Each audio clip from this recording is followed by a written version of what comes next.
హల్లెలూయా. మీరు ఎట్లా నమ్ముతారో, లేదా నేను బైబిల్ చదువుతాను, బైబిల్ చదువుతూ ఉంటే నాకు మంచిగా అవుతుంది అని మీరు నమ్మారనుకోండి, అదే విధంగా దేవుడు చేస్తాడు. మీ నమ్మిక చొప్పున మీకు చేస్తాడు. హల్లెలూయా, హల్లెలూయా, ప్రైజ్ ది లార్డ్. అయితే ఈ యొక్క కుమారుడు సహోదరుడు వచ్చి యేసయ్యను అడుగుతున్నాడు. ఏమని అడుగుతున్నాడు తెలుసా? అయ్యా, నీవు మా ఇంటికి వచ్చి నా కుమార్తె మీద నీ చేతులు ఉంచితే చాలు, ఆమె బాగుపడుతుంది అని అతను నమ్మాడు. సరే వస్తాను పదా అని యేసు ప్రభు బయలుదేరాడు.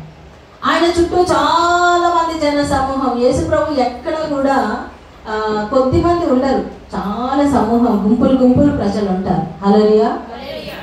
ఒక స్త్రీ అండి, ఆ గ్రామంలో ఒక స్త్రీ, ఆమెకి ఎన్నో రోజులు కాదు సంవత్సరాలుగా ఒక వ్యాధితో, భయంకరమైనటువంటి వ్యాధితో బాధపడతారు. హల్లెలూయా. ఆ వ్యాధి గురించి ఆమె ఎన్నో డాక్టర్ల దగ్గరికి వెళ్ళింది. ఎంతో మంది వైద్యులు కానీ, భూత వైద్యులు కానీ. ఇప్పుడు చూడండి, మనకి ఏదైనా తగ్గాలంటే మనం ఒక్క ప్రయత్నం చేస్తామా? ఇక్కడ ప్రార్థన చేయించుకుంటాము, తగ్గట్లేదు, కొంచెం అక్కడెక్కడో తాడు కడుతున్నారంట, వెళ్ళి తాడు కట్టించుకుందాం. హల్లెలూయా, అవునా? మేము ఒక ఇంటికి వెళ్తాం ప్రార్థన చేయడానికి. అయితే ప్రార్థన చేసిన తర్వాత అమ్మాయి ఏం చేస్తుంది, అక్క నాకు అనిపిస్తుంది, డిష్ తగినట్టు అనిపిస్తుంది అక్క, పొద్దున్నే డిష్ తీసాం అక్క అని చెప్తుంది నాతో. Praise the lord. ఇప్పుడు నాతో ప్రేయర్ చేయించుకుంది, మళ్ళీ ఇంకేం తీసింది, డిష్ తీసిందంట. Hallelujah, praise the lord. అంటే ఇటు కాకపోతే ఇటు, అటు కాకపోతే అటు, ఏదో ఒకటి. నేను 10 రాళ్ళు కొడితే ఒక రాయిని తగ్గుతుంది కదా అన్నట్టుగా ఇటు ప్రార్థన చేయించుకోవడం, మాస్టర్తో అయ్యగారితో ప్రార్థన చేయించుకోవడం, తగ్గలేదంటే మళ్ళీ ఇంకొక స్టెప్ వేయడం. హల్లెలూయా. అలా చేయొచ్చా? దేవుని బిడ్డలు ఆ విధంగా ఉండకూడదు. హల్లెలూయా. దేవుని మీదే విశ్వాసం ఉంచాలి. విశ్వాసం. ఈ యొక్క సహోదరి అనేక ప్రయత్నాలు చేసి ఎవ్వరు కూడా ఇంకా నీకు ఈ వ్యాధి బాగు చేయలేమమ్మా అన్నప్పుడు ఆమె నిరాశతో, నిస్పృహతో కృంగిపోయింది.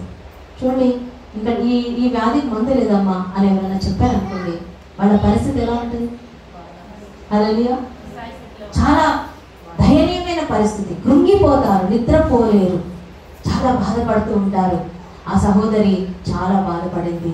12 సంవత్సరాలుగా ఆమె రక్తస్రావ రోగముతో బాధపడుతుంది. అయితే ఎవరో చెప్పారు, ఇలాగే మన కామయ్య పాలనలో లాగా మీటింగ్ జరుగుతుంది, యేసు ప్రభు వచ్చారు, అమ్మా నువ్వు వస్తే ఆ యేసు ప్రభు చాలా అద్భుతాలు చేస్తున్నాడు, యేసు ప్రభు ఒక కుష్ఠరోగిని తాకగానే ఆ కుష్ఠు మాయమైపోయింది. హల్లెలూయా. అవునా? అసలు కుష్ఠ వ్యాధికి మందే లేదు కదా, కుష్ఠ రోగిని ఎవరు ముట్టుకోలేరు కదా. అలాంటిది యేసు ప్రభు ఆయన్ని ముట్టుకున్నాడా? ఆయనకి స్వస్థత ఇచ్చాడా?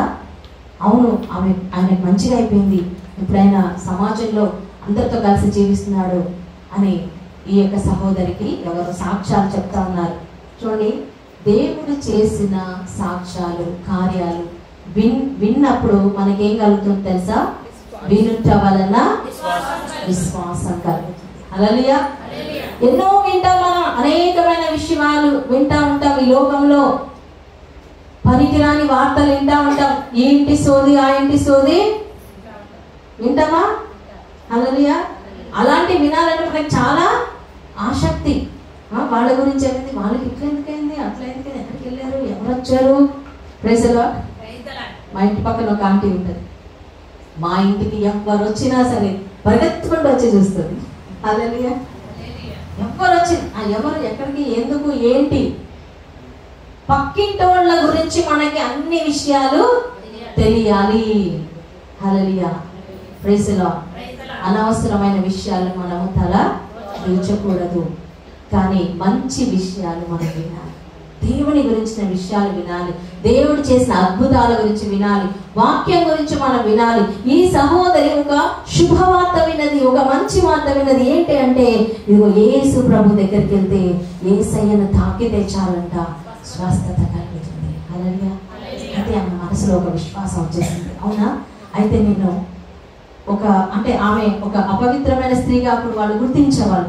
ప్రజల్లోకి రాకూడదు, వస్తే ఆమెను రాళ్లతో కొట్టి చంపేవాళ్ళు. కాబట్టి ఎవరికి తెలియకుండా ఆమె రహస్యంగా వచ్చి నేను యేసయ్య అంగి అంచుని జస్ట్ ఇట్లా టచ్ చేస్తే చాలు నాకు స్వస్థత కలుగుతుంది, నేను వెళ్ళి యేసయ్య అంగిని తాకితే చాలు నాకు స్వస్థత కలుగుతుంది అని ఆమె విశ్వసించింది. హల్లెలూయా. యాయీరు ఏమి విశ్వసించాడు? యేసయ్య మా ఇంటికి వచ్చి నా బిడ్డను తాకితే నా బిడ్డ స్వస్థత పొందుతుందని ఆయన విశ్వసించాడు. కానీ ఈ సహోదరి నేను వెళ్ళి యేసయ్య అంగి తాకితే నాకు స్వస్థత కలుగుతుంది అంటే, ఇప్పుడు చూడండి, యేసయ్య వచ్చి మనల్ని తాకినా, మనం వెళ్ళి యేసయ్యని తాకినా ఏం జరుగుతుంది? అక్కడ స్వస్థత, విడుదల. అంటే యేసయ్య నీ ఇంటికి కూడా రాగలడు. నువ్వు దేవాలయానికి వచ్చినా, నీవు యేసయ్యని ఇక్కడ నుంచి ఇంటికి యేసు ప్రభు తీసుకొని వెళ్ళినా, నీ ఇంట్లో ఉన్న వాక్యము ద్వారా, బైబిల్ ద్వారా, ఆ యొక్క ప్రార్థన నూనె ద్వారా, తీర్థాలు, పరిశుద్ధ జలం ద్వారా, దైవజనులు మీ ఇంటికి వచ్చి ప్రార్థన చేసినా కూడా నీకు అద్భుతం జరుగుతుంది. Hallelujah. Praise the lord. Praise the lord. జరుగుతుందా? ఎంతమంది నమ్ముతున్నారు? గట్టి చప్పట్లు కొట్టండి. ఈ రోజు ఇప్పుడు మీరు మనసులో ఒకటి అనుకోండి, మీరు ఏదైనా ఒకటి అనుకోండి. వీళ్ళిద్దరు అనుకున్నారు కదా, యాయీరు అనుకున్నాడు, ఆ స్త్రీ కూడా అనుకుంది. మరి ఇప్పుడు మీరు ఏమనుకోని ఇక్కడికి వచ్చారు? ఈ 2 రోజుల్లో రేపు కూడా ఒకటి అనుకోండి, ప్రభా నేను ఇలా అనుకుంటున్నాను, ఇది జరుగుతుంది, నేను నమ్ముతున్నాను అని అనుకోండి. తప్పకుండా మీ జీవితంలో జరుగుతుంది. ఆమె చెప్పండి. హల్లెలూయా. ఉట్టిగా ఏదో అలా ఏదో రావడం, వినడం, ఎవరో వచ్చారు ఏదో చెప్పారు, ఏం అర్థం కాలేదు, ఈ చెవులో విన్నా ఈ చెవులో వదిలేసి అలా కాదు. పట్టుకోండి, దేవుని వాక్యాన్ని పట్టుకోవాలి. హల్లెలూయా. Praise the lord. ఆ సహోదరు వచ్చిందండి, ఆ ప్రజల్లో నుంచి దూసుకొని ఎందుకంటే చాలా మంది ప్రజలు వచ్చి యేసు ప్రభు అంగీని టచ్ చేసింది. తాకగానే ఆమెకి స్వస్థత. ఆమేన్. గట్టి చప్పట్లు కొడదామా? అప్పుడు యేసయ్య అంటున్నాడు, ఎవరో నన్ను తాకారు. ఏంటి ప్రభా, ఎవరో నన్ను తాకారంటే ఎంతమంది తాకుతున్నారు, ఎంతమంది నీ మీద పడుతున్నారు నాయన, ఎవరని అడుగుతావు? అందరూ తాకుతున్నారు కదా. లేదు, అందరూ తాకడం వేరే, విశ్వాసముతో తాకడం వేరే. హల్లెలూయా. మామూలుగా తాకడం వేరే, విశ్వాసముతో తాకడం వేరే. నువ్వు మామూలుగా గుడికి రావడం వేరే, మామూలుగా దేవుని వాక్యం వినడం వేరే. కానీ ఈ రోజు నేను దేవుని ఆలయానికి వెళ్ళానే, సంథింగ్ ఈ రోజు ఏదో ఒక అద్భుతం నా జీవితంలో జరుగుతుంది అని నమ్మడం చాలా ప్రాముఖ్యం. హల్లెలూయా. మామూలుగా రావడం, నామకార్థంగా రావడం, యేసు ప్రభువుని ఎన్నో రోజులు, సంవత్సరాలు అయింది ఆయన నమ్ముకొని, ఏదో జరుగుతుందిలే, చూద్దాంలే, గుడికి వెళ్దాం, ఎప్పుడు వెళ్ళేదే కదా, ఎప్పుడు ఏదో ఒక ప్రార్థన కదా అని మామూలుగా రావడం వేరే, కానీ విశ్వాసముతో రావాలి. హల్లెలూయా. ఆ సహోదరి విశ్వసించింది. మరి యేసయ్య చెప్తున్నాడు, నాలో నుండి ప్రభావము ఆమె ఎవరిలోకి వెళ్ళింది అనగానే ఆమె భయపడిపోయి ఎక్కడెక్కడ వచ్చి బయటకు వచ్చి, అయ్యా ఆమెను నేనేనయ్యా, నాకు స్వస్థత కలిగింది అని అందరి ముందు సాక్ష్యం చెప్పిందండి. Praise the lord. హల్లెలూయా. దేవుడు నీ జీవితంలో మెరకల్ అద్భుతము చేసినప్పుడు నీవు రహస్యముగా ఉండలేవు.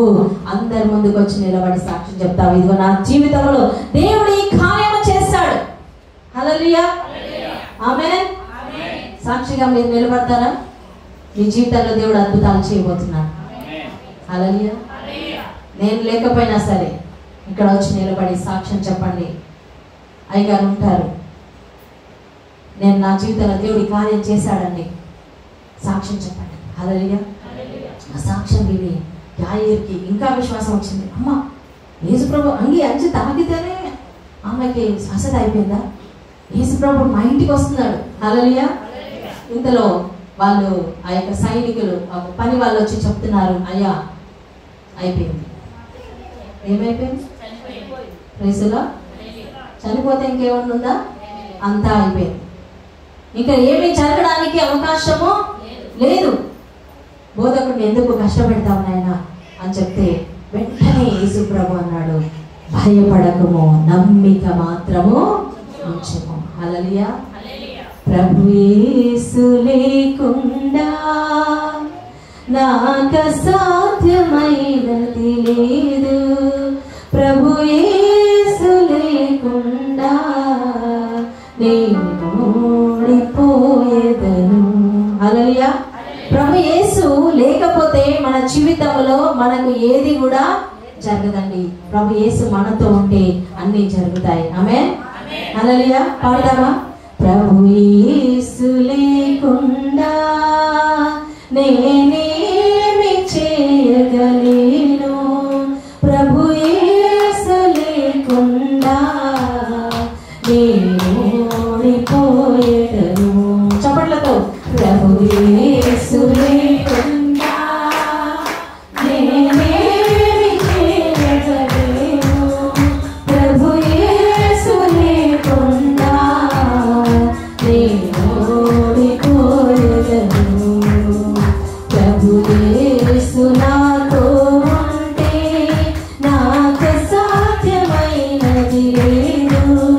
ప్రభు బాటలో పయనించగా నాకు ఓటమి లేదు.